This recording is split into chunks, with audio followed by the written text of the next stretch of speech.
Greetings, my fellow freedom sovereign thinkers, L3's Roots Podcast. My name is Craig, transmitting from the beautiful swampy mangroves of South Florida. And today's date is Sunday, September 17th, 2017. And on this date, in the year 1787, the U.S. Constitution has been ratified. And one lady asked Benjamin Franklin what kind of form of government we have. A republic, if we can keep it. That was Benjamin Franklin's response. What has happened? Many things have occurred in years' times. Bureaucracy, more bureaucracy, tyranny, manipulation, thinking they're smarter than everybody else, enslavement, etc. According to Title 28, Section 3002, subsection 15, confirms that the United States of America is a federal corporation. How is that from a republic? Very contradicting indeed.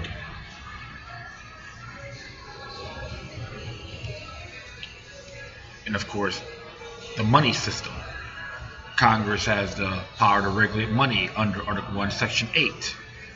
Section 10 of the same article, the states can produce money as long as it's gold and silver coins.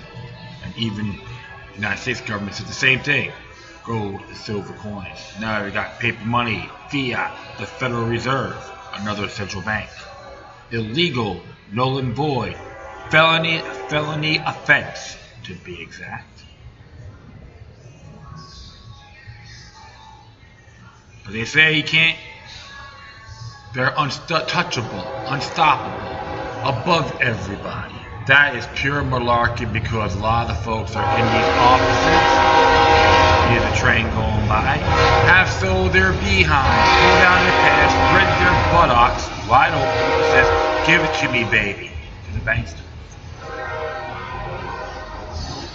Another form of Hamiltonianism 101.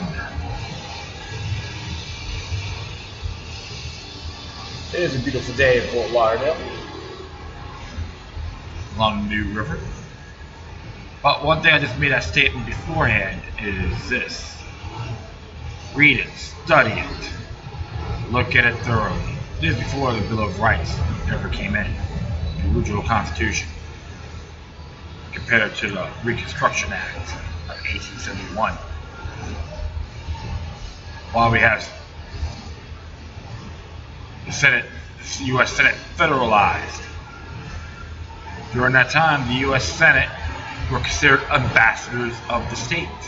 If they goof up, the state they represent can grill them, interrogate them, investigate them, even recall them. Something to look at. And of course, the Income Tax Amendment, which was illegally ratified. And the 14th Amendment of the U.S. Constitution, same thing. You don't want to hear that at times, but ignorance is enslavement. Knowledge is freedom. Right now, the American people are in the technocratic plantation. No matter what you look like, what your ethnic background is, creed, gender, etc.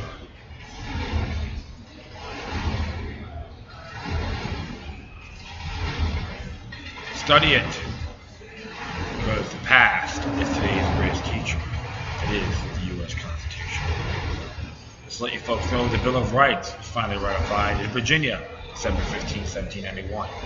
It's good for government keep out. That's why you had the Federalists and Anti-Federalists at that time with different views. James Madison had a look at that in the bigger picture.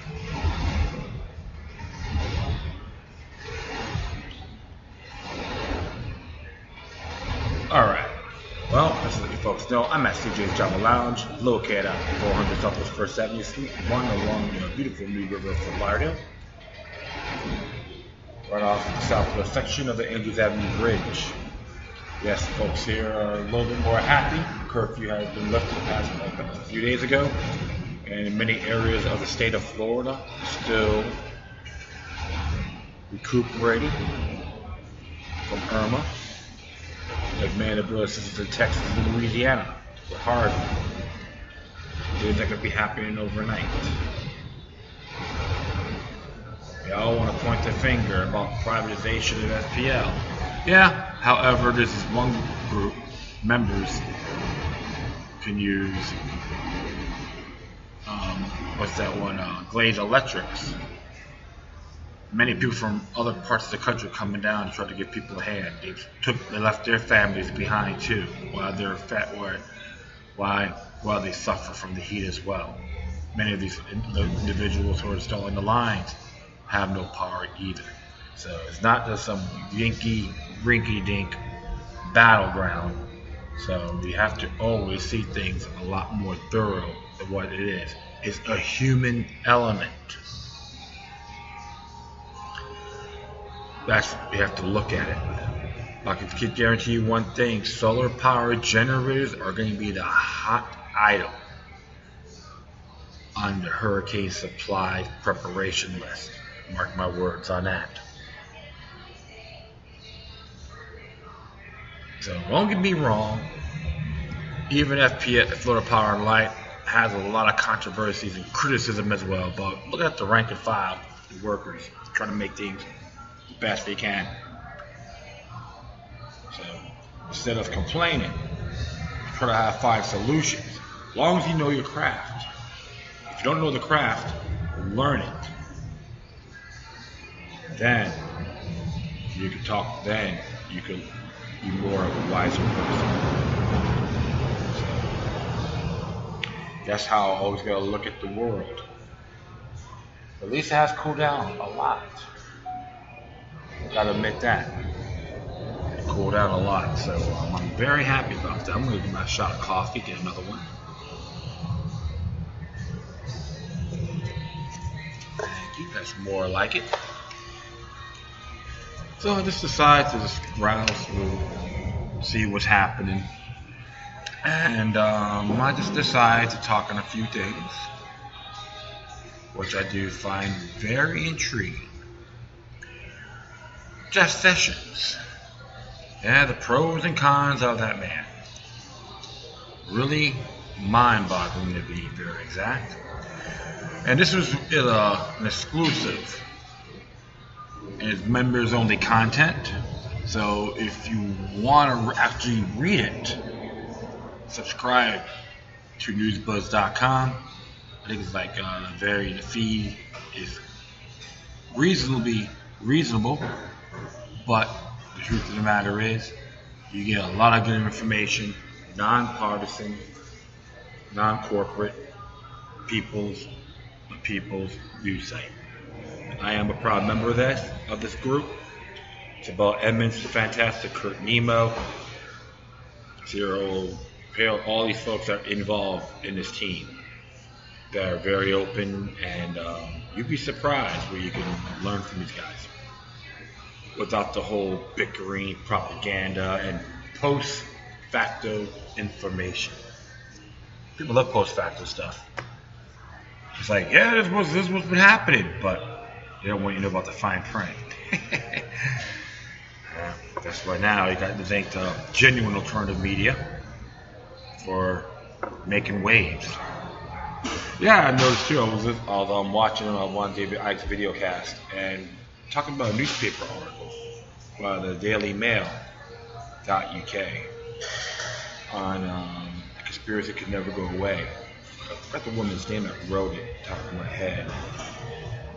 However, there's really nice piece. I'm going to look at that for the moment. I know I'm going back and forth, forgive me. Just got a few things on my mind. So, oh yeah, hold on here. I'm just trying to see, where is it? You can hit my Facebook page. It's open. Looking Left 3. Yeah, if you're going to be my buddy and all that, that would be awesome.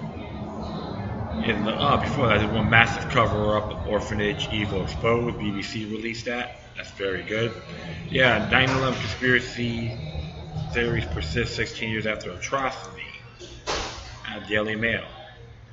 And the person who actually wrote that, very, stood on a lot of principles. So I gotta give her the thumbs up. Alright, I'm going to see here before I proceed. Yeah, Sue Reed. Yes, Sue Reed. Actually, it was updated September 9th. It was like last week. But it's a very fantastic article. The conspiracy that won't go away. Brother of 9/11 victim claims the U.S. orchestrated the atrocity. As a new study shows, it was impossible as the third tower collapsed from fire. One thing I gotta say was fantastic about it is in the mainstream newspaper. I think that's great. So I am excited about it. Cracks in the walls. Very happy this is coming out. Of course, 3,000 lives and many of the first responders who died or suffered dearly need justice for their families, their heirs, their loved ones, and for the rest of the world. Okay, I know I'm going back and forth, but now I'm going to narrate this. NewsBuzz exclusive. Attorney General Sessions demands a permanent surveillance state. How conglomerate, right?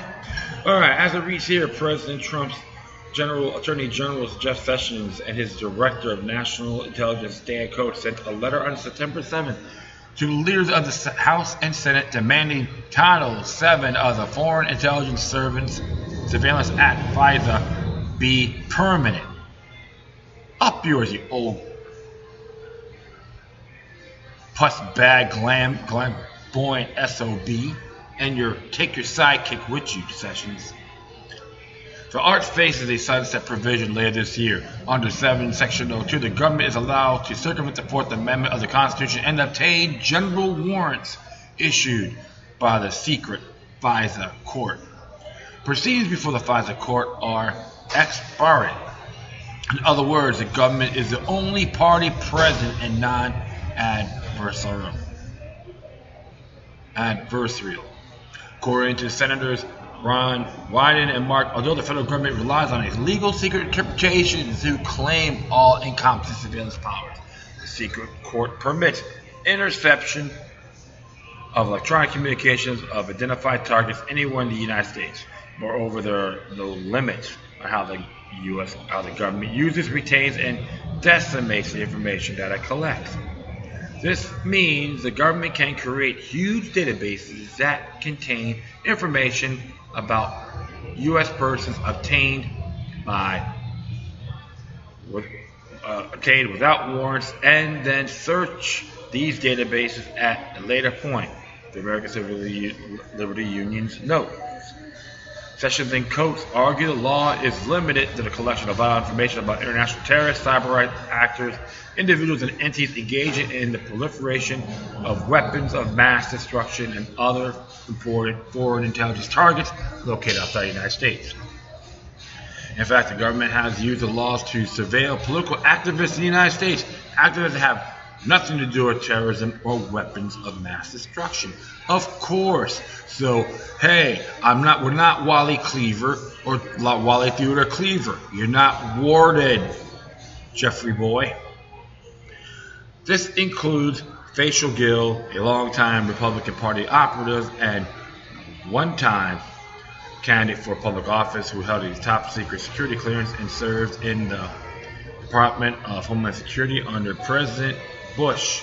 Azam Ghafoor, a prominent attorney who has represented clients in the terrorism-related cases, was also a target. I believe that they tapped me because my name is Assam Abba Rahman Ghafoor. My parents are from India. I traveled to Saudi Arabia as a young man, and I do the pilgrimage, Ghafoor told The Intercept.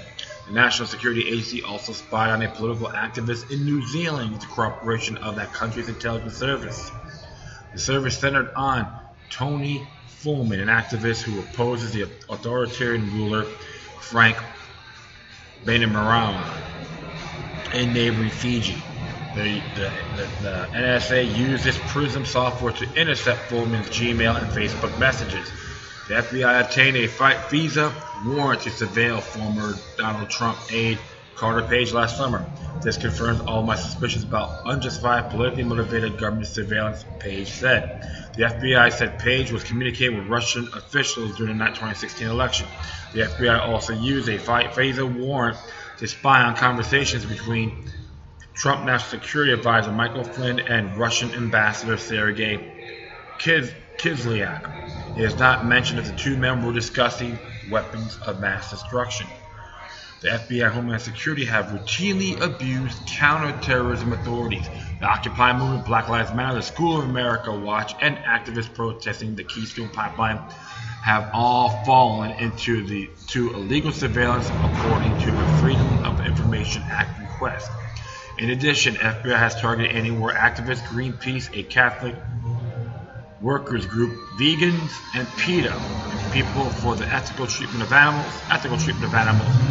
Glenn Fine, the Inspector General of the Department of Justice, found 5 domestic terror investigations between 2001 and 2006 were unreasonable and inconsistent with FBI policy. The FBI does not target individuals or organizations for investigation based on their political beliefs.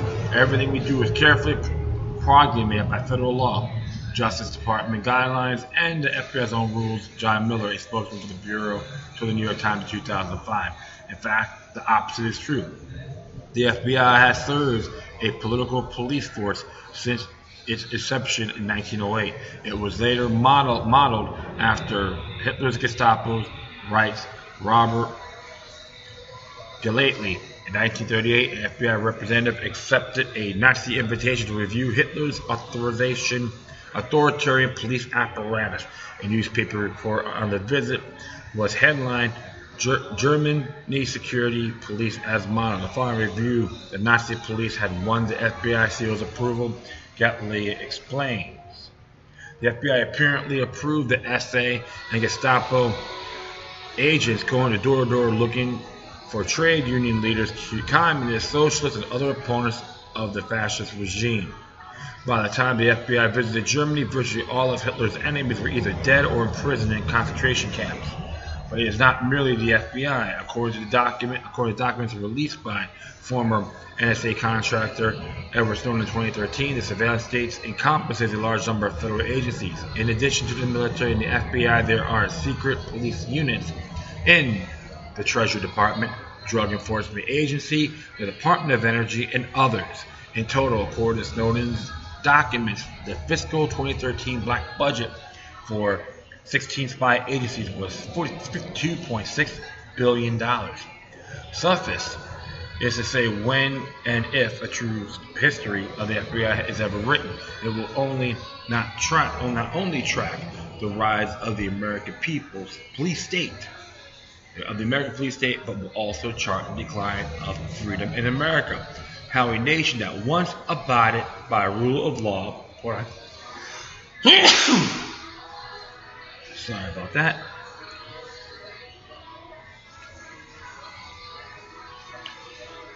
Once abided by rule of law and held government accountable for its actions, has steadily devolved into a police state where justice is one-sided, a corporate elite runs the show, representative government is a mockery, police are extensions of the military, surveillance is rampant, privacy is extinct, and the law is a little more than a tool for government to browbeat the people into compliance, writes constitutional attorney and author John W. Whitehead. President Trump, who complained during the election that the government has spied on his presidential campaign, backed a bill introduced in June by Senator Tom Cotton to permanently reauthorize 702 of the Visa Act. What? I am pleased that Attorney General Sessions and Director Coates have joined me in calling for a clean and permanent reauthorization of the Visa Section 702. Cotton posted on his Senate webpage on September 11th. How nice is that?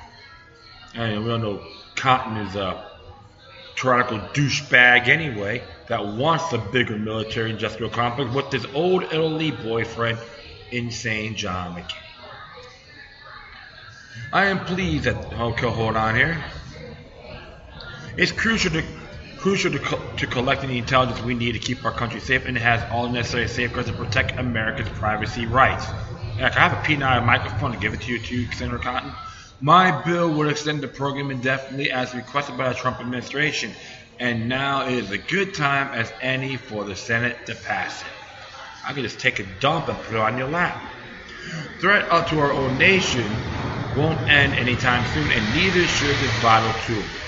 Trump's Homeland Security and Counterterrorism Advisor Thomas P. Boser took to the pages of the New York Times to defend making the Foreign Intelligence Surveillance Act permanent. Yes, God bless Big Brother.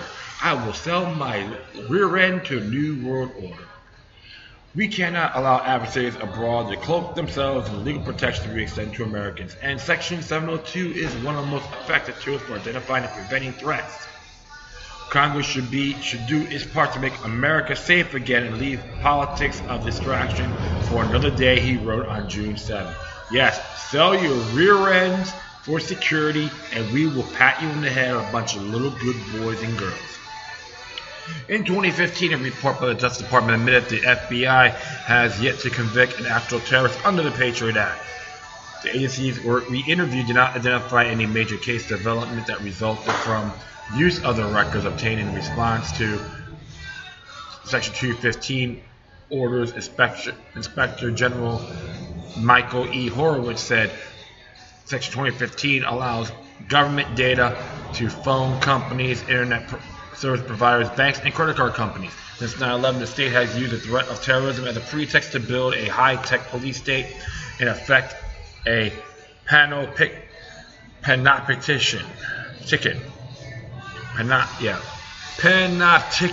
Hopefully I pronounced that correctly. As the behavior of the FBI case in point, Call Intel Pro and the CIA reveals surveillance is designed to monitor and ultimately destroy any viable political opposition to the national security state.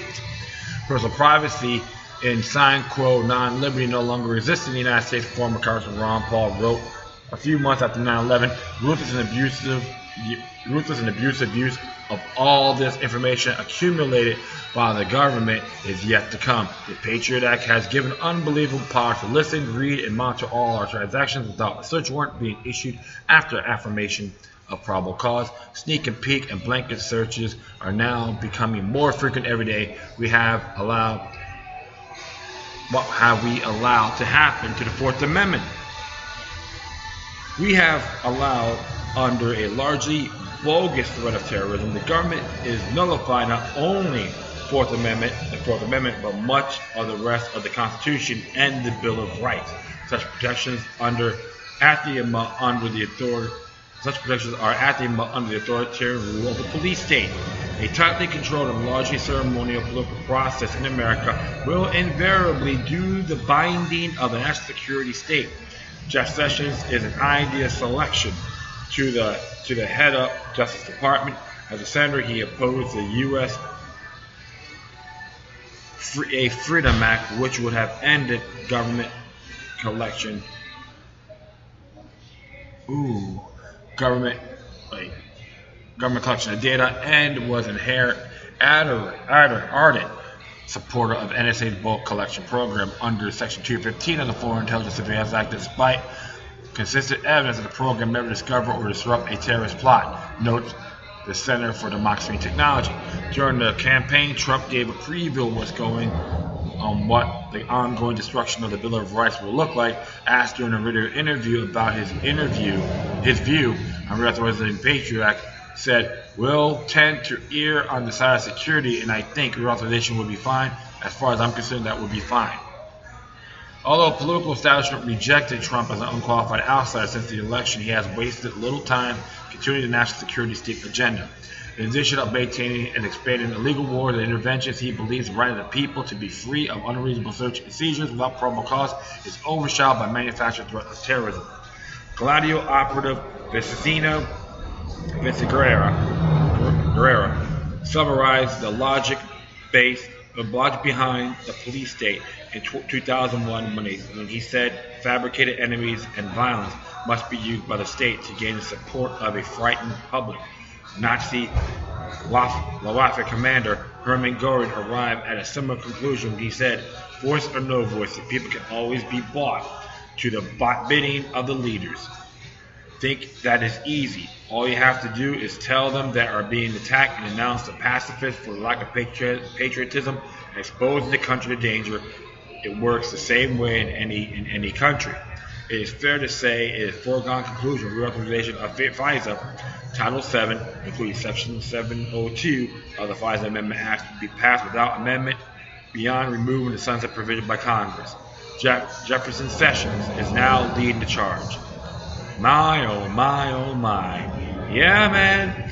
So that's why you gotta say all you folks out here one thing. People talking, oh yeah, but he's pro-Second Amendment, but he hates the Bill of Rights.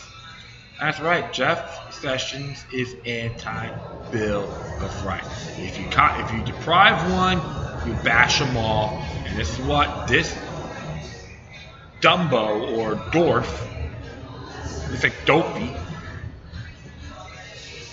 can deceive people. Hey, when it comes to government, my friends, you never trust them. But people let the fear supersede the logic and rob your common sense. But what you think? You believe we should keep FISA? I say abolish it immediately and burn those establishments to the ground. Symbolically speaking, that is. Eviscerate it into oblivion.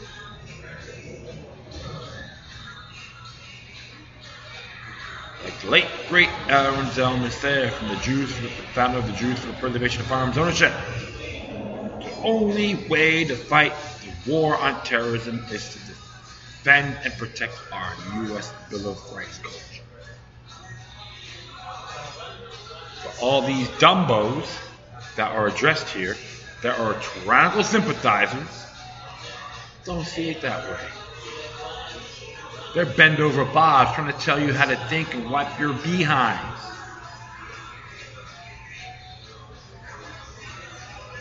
Something to look at, my friends.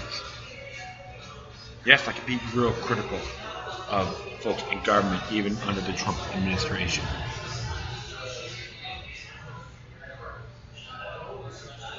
There's a lot of cloak and dagger going on as well. I can tell you that. But one thing for sure, we have to say no to the Orwellian system. It can be done. We have to get rid of a lot of our bad habits, even myself. We're all human beings, right? Precisely. And go by natural law. That's why I say, read the original Constitution. That's the start. I'm going to take a little breather. I'll be right back. Yeah, I know that. So I am back. Yahoo!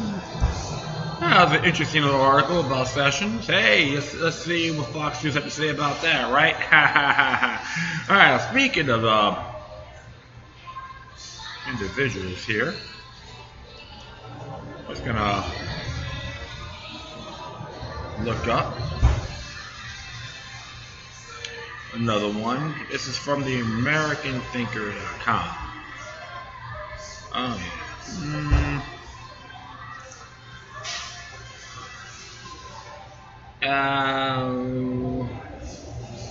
me see, cancel that.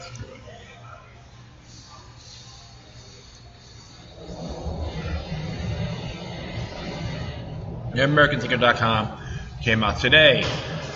Hillary's America, Miss Havisham, by Clarice Feldman. This week, the sorest loser since Dickens, Miss Havisham, in Great Expectations. Hillary Clinton began peddling her latest book, What Happened? No question mark at the end because it's didactic, not really an inquiry. She knows the answer is she's going to instruct us out her indefinite wisdom and years-long expertise, including to such losses. On Twitter, Actor James was offered a visual of the reason she proffers Faye regret that he was not included. And he's like, damn, I didn't make the cut. There's a big list. Clinton's blame game on Fox News. Sexism, racism, misogyny, xenophobia, FBI, James Comey, Russian, Vladimir Putin, WikiLeaks, DNC. At least she's honest in a couple of those areas. Barack Obama, Joe Biden, Bernie Sanders, Anthony Weiner, Electoral College. Yeah, there's an article that she wants to get rid of it. You know what I said? To hell with that dingbat. Holiday, cable news, New York Times, fake news, bots, Facebook, Twitter, Netflix, anti-American forces, Democratic documentaries, low information voters, people wanting change, people who thought she'd win Republican Party, content farm in Macedonia, suburban women, and TV executive. This is her blame game. She can't even look in the mirror. She probably the whole thing. She looks in the mirror, the thing will crack and shatter, and will run out through the other room. Probably out of the house. If you think Woods was exaggerating, here's an edited video of the interview with Jane Pauley, and you can see that for yourself. It's like a child explaining it was Batman who smeared his mother's lipstick over the mirror. The book is so bad that the far left counterpunch asked whether she stiffed the ghostwriter out of the final payment. As she did to the ghostwriter of her previous overcompensated book. Apart from casting blame upon the waters far from herself, she makes a number of preposterous suggestions. One of my favorites is the notion that Orwell's 1984 reminds us that we should trust those in positions of authority, our leader, the press, experts who seek to guide public policy based on evidence. Not only is this a gross misread 1984, which in fact shows the horror of an authoritative rule by experts. It comes at a time when a sentient person has developed a good reason to be skeptical of experts. People who have, for 8 long years under Obama's, misled us on everything. Ohio Hawk in a series of tweets expressed that John doesn't view of the rule by experts suggestion. I trust experts. My dad's radiologist, math electricians, Ford, flathead specialist. I object to the indiscriminate use of expert. I might be inclined for trust experts more if experts wasn't the adult version of a band camp participation trophy. If the book weren't stunning, risible enough, Hillary compounds it by saying things like this to interviewers as she did to Rachel Maddow. South Korea is literally within miles of the border with North Korea. To be sure, this viewpoint is not unanimous. The New Republic thinks her legacy is a huge and everlasting.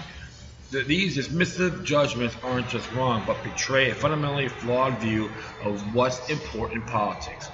By their logic and only winning matters, only those who reach the White House have a legacy.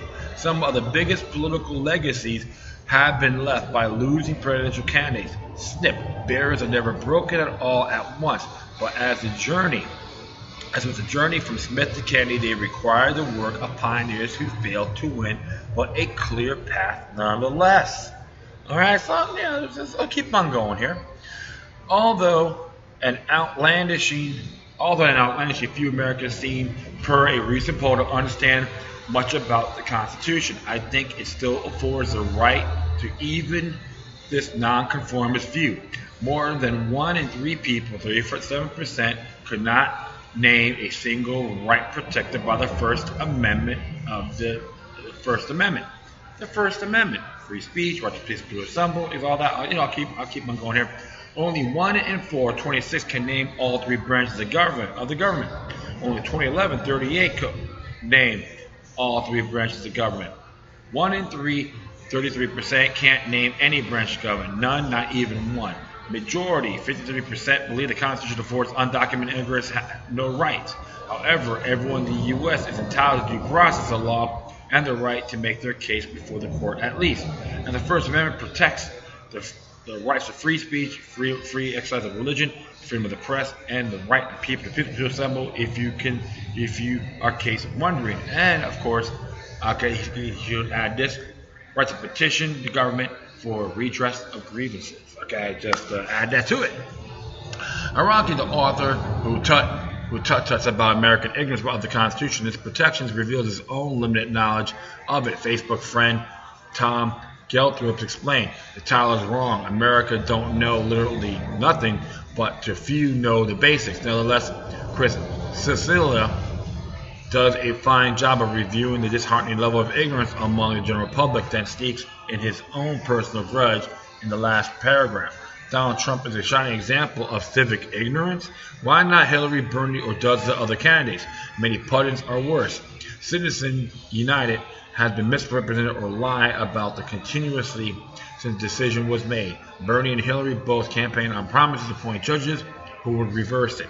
But it is not about the opening of the floodgates of private spending for campaigns. Citizens United was a group that wanted to run democracy on fire into Hillary Clinton.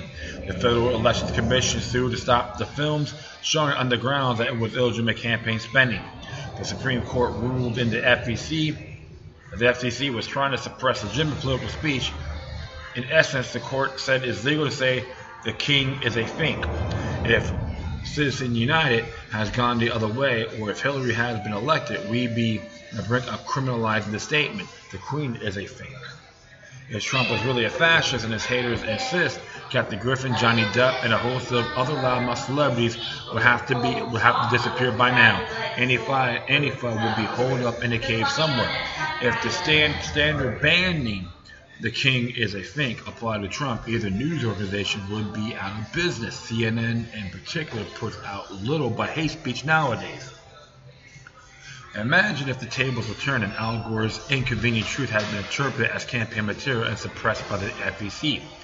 It is impossible for any politician or politically appointed body to determine what is or is not campaign material or political speech. That's why free speech has to be protected.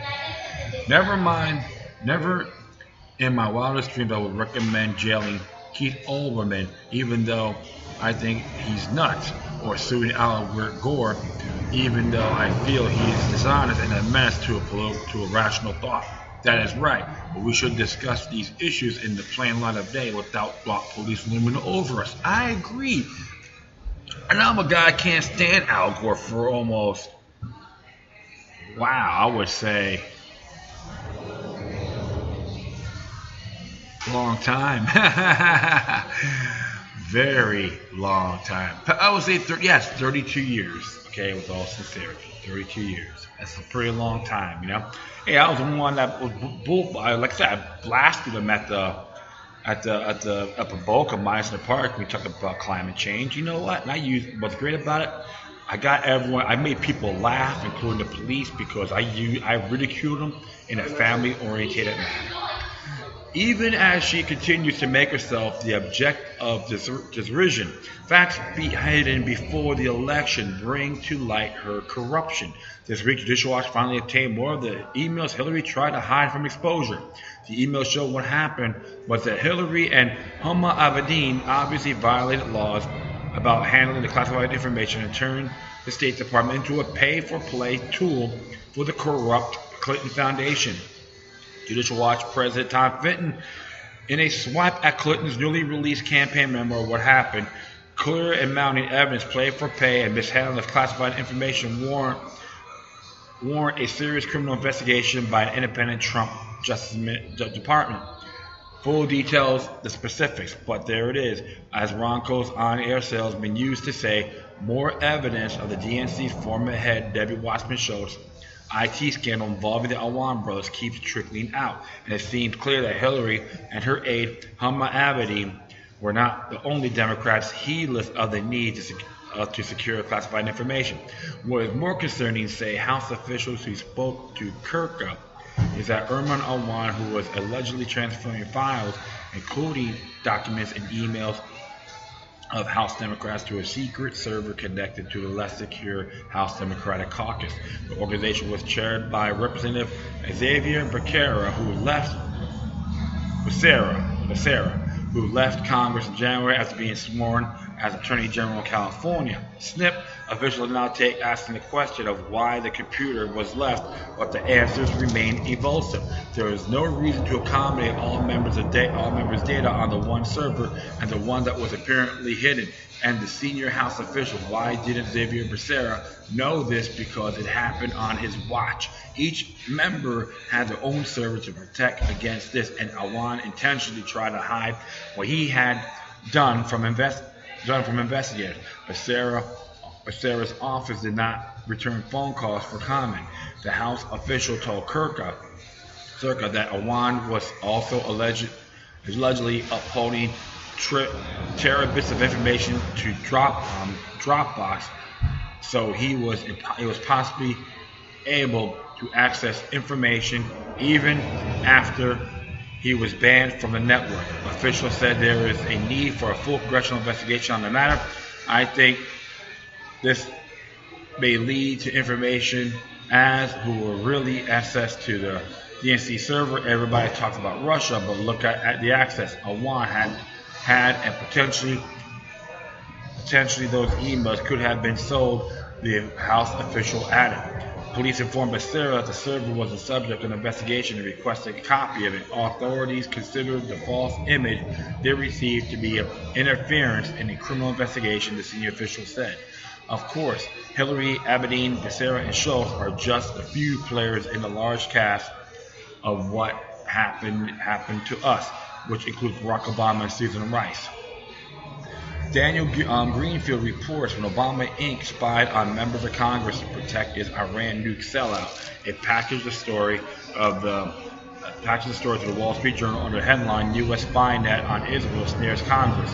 The idea was that Obama Inc. was legitimately spying on Israel, that it just happened to intercept the conversations of some members of Congress and the American Jews, and that the eavesdropping somehow meant that its victims, Jewish and non-Jewish, rather than its White House perpetrators, should be ashamed. The White House has demanded the conversation between Prime Minister Netanyahu, members of Congress, and American Jews because it believes the intercepted information could be valuable to counter Mr. Netanyahu's campaign. This was domestic surveillance carried out on the same pretext as in the Soviet Union that had also accused its dissident targets of secretly serving foreign target interests. Obama and his minions had used the NSA to spy on America as opposed to his policies, including members of Congress. They did this by conflating their own political agenda with national security. Since Obama spins what that the Iran deal was good for national security, opponents of it were a national security threat, and his vague leaf for domestic surveillance that was a foreign leader was involved. Now get ready for a flashback. Susan Rice's excuse for masking the names of top Trump officials in the Obama eavesdropping effort was that they were meeting with the Crown Prince of the United Arab Emirates. The carefully packaged CNN story, which reeks of the Gabalizian media manipulations of Obama whisperer Ben Rhodes, tried to clumsily tie the whole thing to the Russians, but for once it is not about Russia, it is about Islam.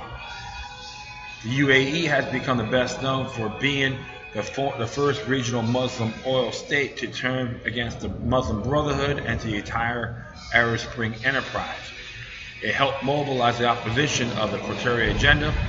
The ultimate outcome of the efforts that was Egypt was stabilized under non-Islamist president, and the Islamist takeover in Libya is looking rather shaky. Saudi coalition against Qatar, the sugar days of Hamas, Al-Qaeda, and the Muslim Brotherhood has its original origins in that effort. When Obama Inc. spied on members of Congress before it was to protect Iran, this time around the gang that couldn't spy straight was trying to protect the Muslim Brotherhood. The Iran deal was never about stopping Iran's nuclear program. It certainly does not do that, nor it was never meant to do it. Instead, the real goal of the Iran occasion was a diplomatic arrangement with the Islamic terrorist state. The fruits of the arrangement can be seen from Beirut to Baghdad. They were written in a blood steel across Syria, Israel, and Yemen. And that arrangement has to be protected at all costs. Like Hillary, Obama confused and conflated his own interests and objectives with national interests and seriously undercut national security in the process. That's what's happening. So you can look at this whole cloak and daggering happening too with this article. And it has some, my pinpoint's a little bit different from his, but there's a lot of foul play going on. No, I won't refute that at all. One of the things you got to look at, Hillary did this to herself. Okay, she's nothing more than New World Order garbage, just like her husband and her daughter Chelsea. And they relate to the Bushes. They're like buddies. They're best friends. Come on, folks. When are you going to see the bigger picture? I'm not too crazy about the Iranian government myself, in good faith. However, you got to study the history about how come they're not crazy. They're real critical or vigilant toward the United States. CIA, MI5, and all that, because they try to tell people what to do, and how to behave. But one thing I can say for sure, Hillary Clinton is stripped naked. She can never run for office again. Okay, and whoever thinks she's a great speaker, you're out of your mind. She part of a resist group, non-organic, total fraudulent, New World Order funded 101. So you know what? As far as I'm concerned, this has to stop. And I tell you one thing for sure: imperialism of any means is unacceptable. So that's done with that, and I'll be back in a little bit. So stay tuned. Alright, cool. So, enough of Hillary Clinton. I'm going to hit a couple here from Activist Post. And this one originally, I came from Activist Post. Came out yesterday, and maybe two of them to be exact. And I'm definitely going to get that done. Alright, good. Boom. It says here, Hawaii becomes first U.S. state to go cashless for marijuana sales. Ho ho! Yeah, they can spy on you, my friends. Spy on you, my friends. Alright, this is by Aaron Kazo. And it says here, Hawaiian state officials announced Tuesday that Hawaii will be the first state to require the sale of marijuana to be cashless, paid with a special debit card payment system next month. Aww. Spy on them, right? October 1st is our target date to try cashless as much as we can. Ira Cicada, the State Financial Institution Commissioner, told a reporter at the news conference. While marijuana is legal for medical use in Hawaii, the feds still consider it a Schedule I drug. This status has brought problems for many banks and credit unions, which is the reason why cannabis dispensaries have been cash only. Bunch of crybabies, weak and pathetic crybabies. Governor of Hawaii David Eng has praised the cashless movement, stating that this cashless-free solution makes sense. It makes dispensary finance transparent. It makes it easier for the patients who are being served. Wow, they love spying on you bastards, huh?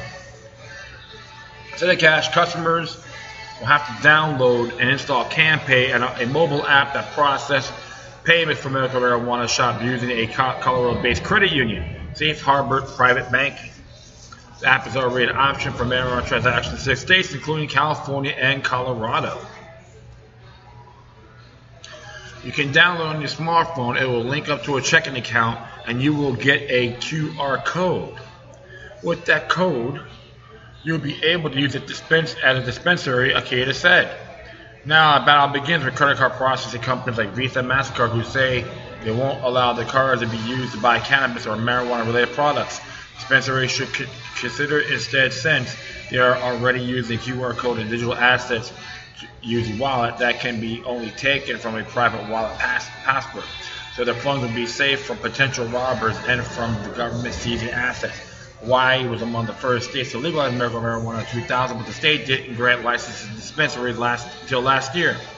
Marrow-grown therapies have become the first to open last month after the State Department of Health gave it an approval to begin sales.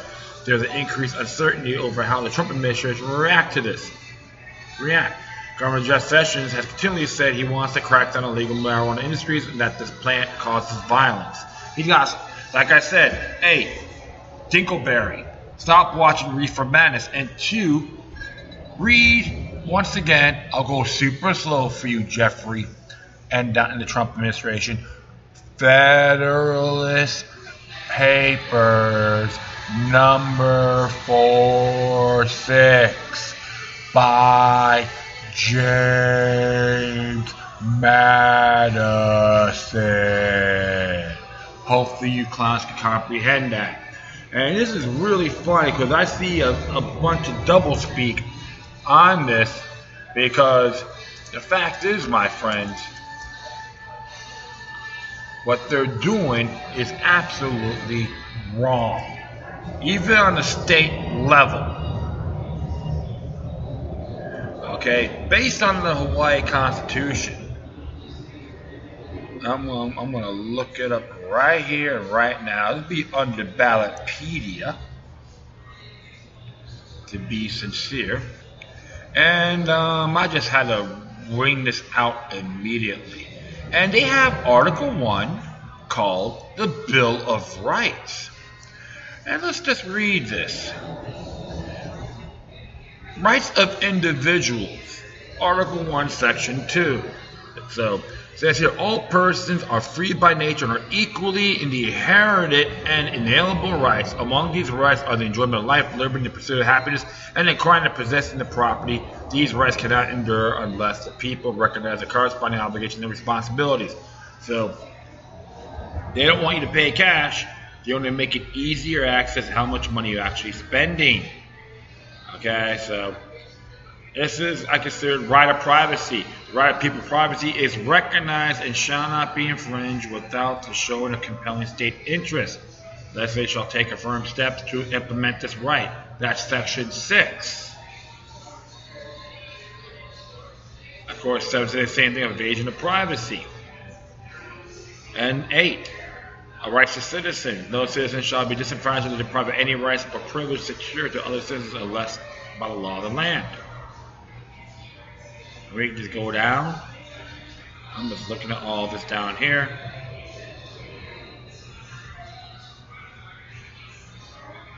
Going all the way down. See if there's anything in here pertaining to enumerated rights. The enumeration rights and privileges shall not be construed or impaired or denied others retained by the people. That's Section 22 of the Bill of Rights, which is Article 1. So I'm definitely, see right there, there's a lot of violations with this. Medical marijuana, of course, it's called a privilege, but you know what? It's wrong. I find it's pretty unacceptable. And so this is like the people, the governor of Hawaii know, you just breach your oath of office, buddy. You're nothing more than a chump as far as I'm concerned. So I'm going to keep that in there with the Hawaii Constitution. For the Hawaii, the Cashless Society. And other states got to look the same way, man. You have inherited rights. Alright? Plain and simple. Okay, it says here, the final one came out yesterday. This is going on in Asia with the Rohingya genocide, links to corporatism, geopolitics, and Wahhabism. It came out yesterday by Chris Conthen, and it came up from Activist Post. The humanitarian crisis in Myanmar is harrowing, with more than 150 Muslims having to flee the country in the recent months. The stories of persecution and ethnic cleansing are very troubling. Although sporadic conflicts between groups of Muslims and Myanmar have existed for many decades, while the mainstream media is focusing exclusively for the religious context of this history, they are completely missing or deliberately avoiding the potential role of oil gas pipelines, geopolitical U.S.-China tug-of-war, and Saudi Arabia's subversified influence in that region. Let's start with the obvious. Western media is not going to shed crocodile tears for some people in faraway places such as Myanmar, unless there is some hidden agenda related to billions of dollars in the deep state. Now, some basic facts about Myanmar. Myanmar, formerly known as Burma, is quite a big country. It is more than twice as large as Vietnam. 2. Although a poor country, there hasn't been a radar of globalists for many decades. It has become a very strategic piece of land in China's new Silk Road, aka One Belt, One Road. Of course, in any country that's important to China becomes an object of exceptional interest in the elites in Washington, D.C. 3. Myanmar was under military rule for decades, and then slowly started opening up its economy in the 1990s. Reforms accelerated in 2006, after which foreign investment skyrocketed. 4. Myanmar, the last Asian frontier, mining corporations and oil companies from all over the world rushed into Myanmar and discovered plenty of untapped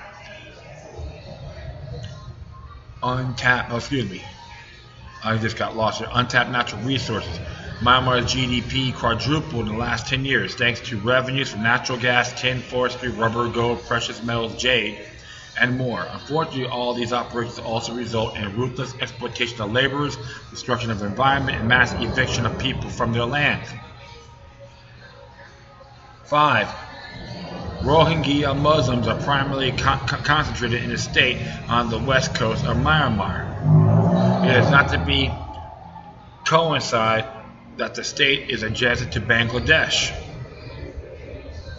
an Islamic country. Regular people are basically Muslims who came to Myanmar from Bangladesh, roughly speaking, since there's a lot of history, especially regarding British colonies in the 19th century. Interesting there. Corporatism. Now let's take a look at the map of the Myanmar oil fields. See below. What's that red area? That's the region where the Rohingya Muslims live. See how they're surrounded by offshore light blue onshore oil gas fields? Absolutely. One of Myanmar's largest offshore gas production is the Shuri project, which is smack in that coastal area adjacent to the red region in the map. Shuri is owned by Chinese and South Korean corporations. Not too far from that facility is a dream Chinese project, a deep sea port called Kaiyu Piu. China has also built oil and gas pipelines that extend from this very region all the way to China, as shown below. There's a map of that, you can see it for yourselves. Corporations from a dozen other countries, US, France, Canada, Japan, India, and so on, have similarly carved up various parts of Myanmar. So what happens when corporations and countries built oil wells, offshore rigs, seaports, railways, highways, and fancy hotels for the foreign workers?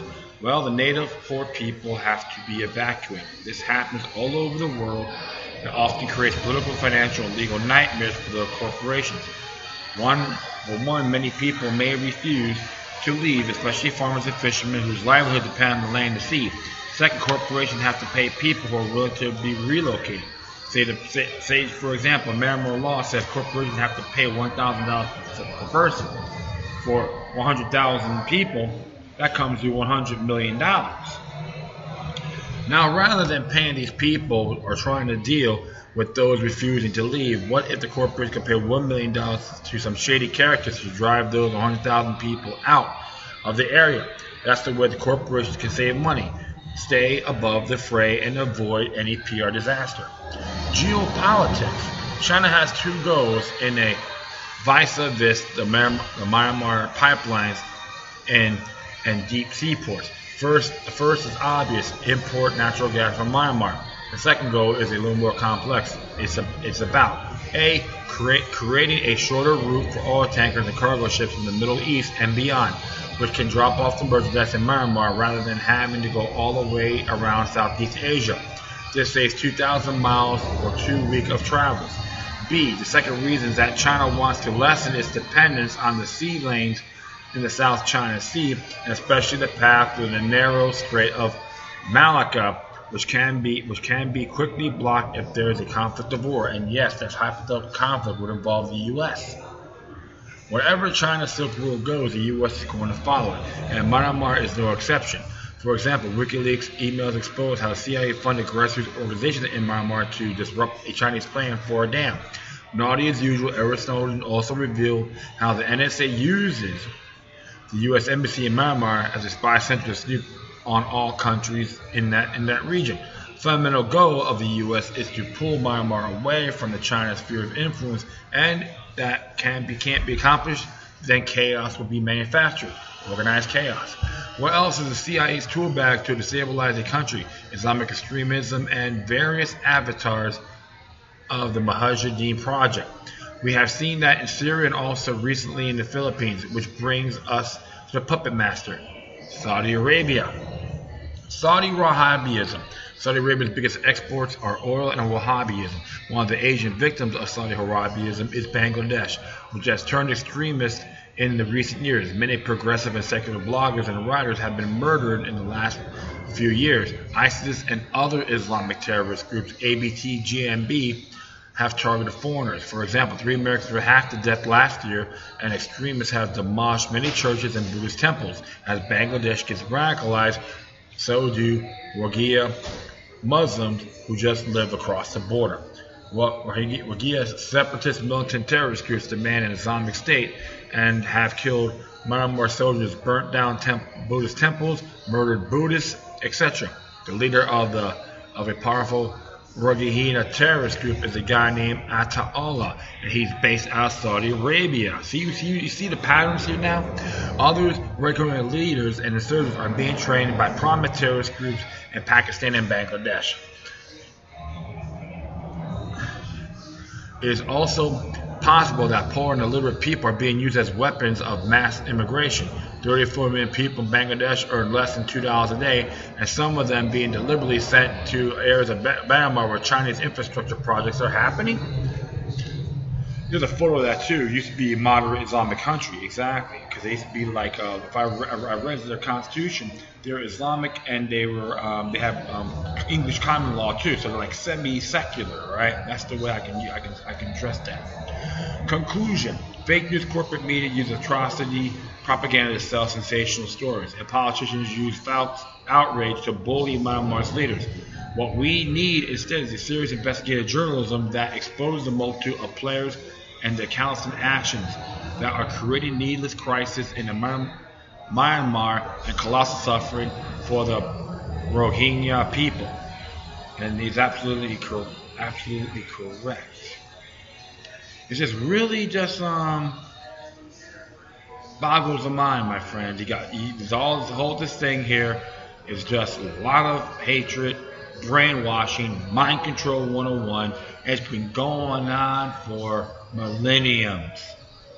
This is a prime example of what's going on with Myanmar. When will this madness stop?